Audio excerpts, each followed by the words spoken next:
اهلا اهلا، ازيكم يا حلوين؟ ما زهقتوش من البطاطا المشويه؟ طب ما تيجوا نعمل مع بعض النهارده البطاطا بالبشاميل. هنجيب حله هنقطع فيها البطاطا شرايح كده بالشكل ده بعد ما نكون غسلناها كويس وقشرناها. هنزل عليها بربع كوبايه من الميه ومعلقه كبيره ونص من السكر الابيض. عايزين تستبدلوه بسكر ستيفيا او سكر بني مفيش اي مشكله. عايزين تلغوا السكر خالص الغوه، المهم البطاطا تكون مسكره معاكم. هسيبها بقى على نار هاديه وغطيها لحد ما تتهري بالشكل ده. ايوه انا عايزاها تتهري مش مجرد تستوي.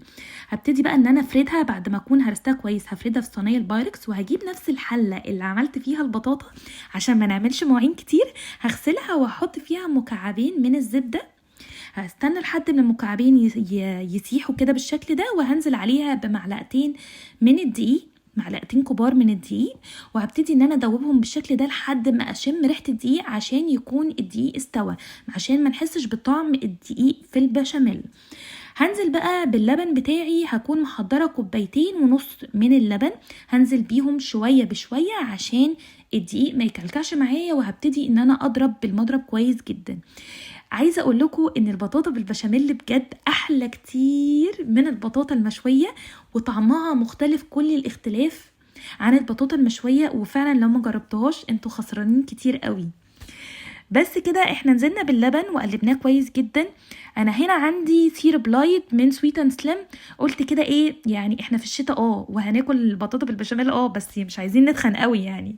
فقلت استبدل السكر الابيض بسيرب لايت من سويت اند سليم. لو عايزين تكنسلوا تسكيبوا الخطوه دي خالص ممكن تحطوا معلقه سكر ابيض، معلقه كبيره من السكر الابيض. بس انا الصراحه مش عايزه اخربها قوي لان انا زدت في الوزن كتير بما فيه الكفايه في الشتاء ده. فقلت ايه اظبط المواضيع شويه يعني. بصوا بقى البشاميل عندي بقى بالسمك ده. انا عايزاه بالسمك ده يا جماعه، عشان انا مش عايزه يبقى سايح وصايص كده معايا في قلب الصينيه. هبتدي ان انا افرده بقى على طبقه البطاطا بالشكل ده، وهدخله على فرن. هشغله على درجه حراره 250 زي ما انتم شايفين كده، وكمان هشغله على 10 دقايق وهشغل الشواية بس. لو عايزين اللون يكون اخف من اللون اللي انا هطلعه دلوقتي من الفرن، شغلوا الفرن على 5 دقايق بس، او احسبوا 5 دقايق. زي ما انتم شايفين كده احنا خلاص خلصنا البطاطا. عايزة اقول لكم ان هي طعمها تحفة بجد، لازم تجربوها هتدعولي.